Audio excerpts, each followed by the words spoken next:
जमीन घोटाला मामले में आरोपी सद्दाम हुसैन को ईडी ने पीएमएलए कोर्ट में पेश किया है। रिमांड अवधि पूरी होने के बाद उन्हें पीएमएलए कोर्ट में पेश किया गया। 4 दिन सद्दाम हुसैन की जो रिमांड अवधि है वो बढ़ गई है।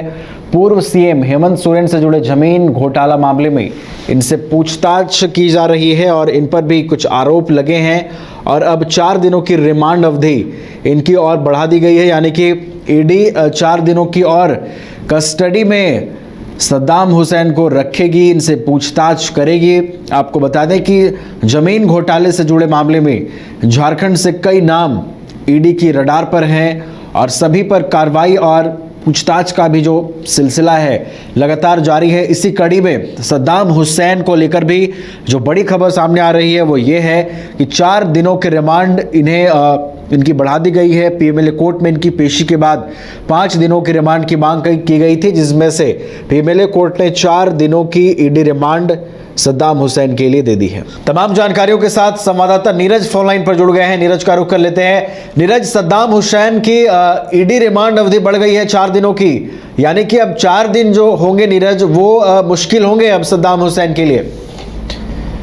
बिल्कुल, देखिए सद्दाम हुसैन के साथ साथ पूर्व मुख्यमंत्री हेमंत सोरेन की भी जो मुश्किलें हैं वो बढ़ेगी, क्योंकि सद्दाम हुसैन इससे पहले जो 4 दिन पूछताछ हुई है, कई खुलासे किए हैं सद्दाम हुसैन ने, और ये जो 4 दिन की अवधि और बढ़ी है, इन 4 दिनों में भी ईडी कई खुलासे जो है हो सकती है कि करे। लेकिन देखने वाली बात होगी कि सद्दाम हुसैन क्या कुछ जानकारी ईडी को देती है। लेकिन देखिए, इससे पहले जो पूछताछ हुई थी उसमें सद्दाम हुसैन ने बताया था किस तरह से वो डीड की हेरा फेरी करता था और किस तरह से जो असली दस्तावेज है उसी तरह से हूबहू नकली दस्तावेज जो है वो बनाता था और मूल दस्तावेज से बदल देता था।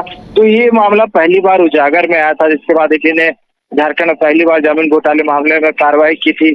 हालांकि इस मामले में चार्जशीट दाखिल हो चुकी है, बहुत सारे लोगों की गिरफ्तारी भी हुई है अलग अलग मामलों में, और इसी मामले में पूर्व मुख्यमंत्री हेमंत सोरेन की भी गिरफ्तारी हुई है और अभी फिलहाल वो जेल में है। और उसी से संबंधित मामले में ईडी ने रिमांड पर लिया और पूछताछ जो है अभी की जा रही है। बहुत सारे जो पुराने मामले हैं उसका जो है खुलासा हो रहा है और ये बताया जा रहा है कि जब छापेमारी की गई थी 13 अप्रैल को, तब सद्दाम हुसैन के ठिकानों से कई फर्जी डीड मिले थे और उस डीड के माध्यम से कहीं ना कहीं जमीन घोटाले का खेल पूरे झारखंड में चल रहा था।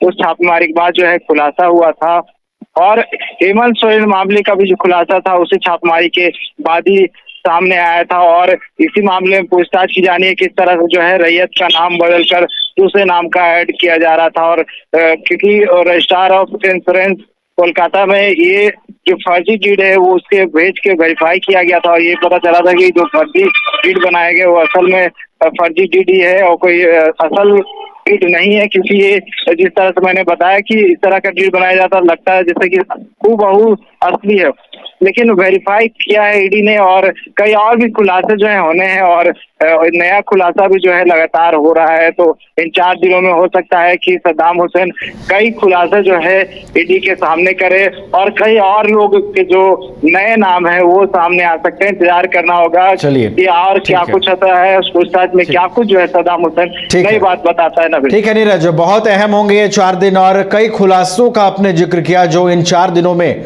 हो सकते हैं। बहुत बहुत धन्यवाद नीरज हमारे साथ जुड़ने के लिए और तमाम जानकारियों को साझा करने के लिए। ये गर्मी, बड़ों का बुरा हाल है तो सोचिए बच्चों का क्या हाल होगा।